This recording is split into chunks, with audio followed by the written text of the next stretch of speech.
Bună ziua! Bine v-am regăsit! Astăzi vom face o rețetă de ficăței de pui în sos de roșii.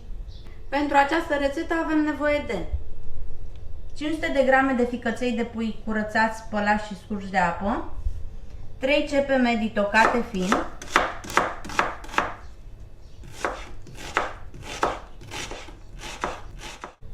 un ardei capia roșu tocat în cubulețe,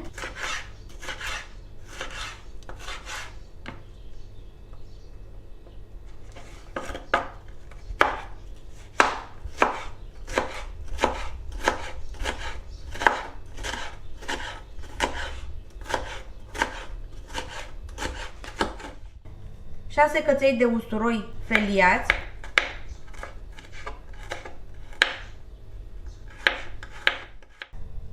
o legătură de pătrunjel tocat fin,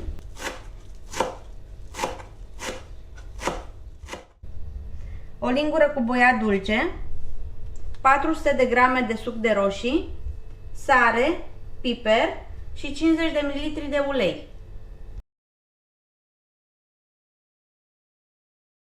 Punem o cratiță pe foc în care punem uleiul și așteptăm să se încingă. Apoi punem ceapa,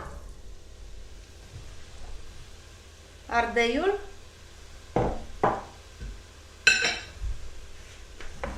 amestecăm și lăsăm la călit până ce se înmoaie.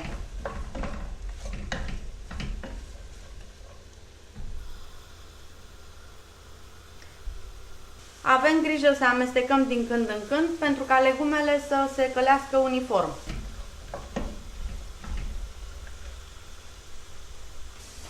După 10 minute legumele s-au înmuiat, așa că vom pune ficatul. Lăsăm ficatul la călit cam 10 minute, amestecând ușor din când în când.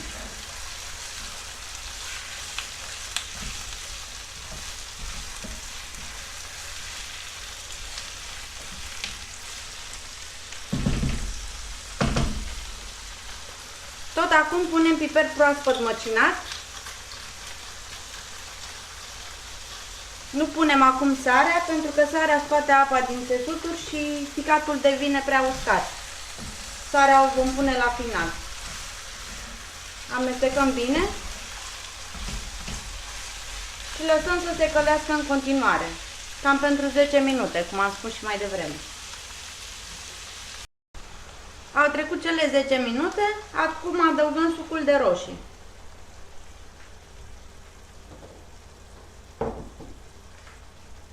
Punem și boiaua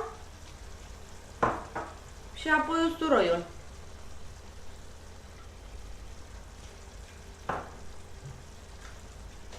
Amestecăm.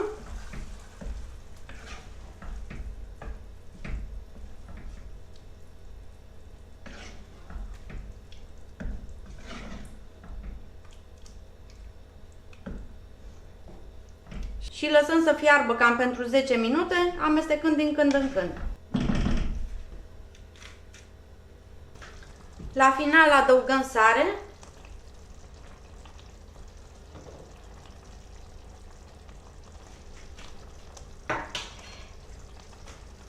Amestecăm și mai lăsăm cam un minut pe foc.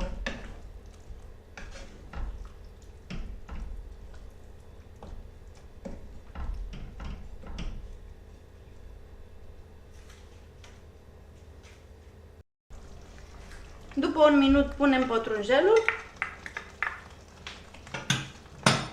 amestecăm și închidem focul. Mâncarea cu ficăței de pui este gata.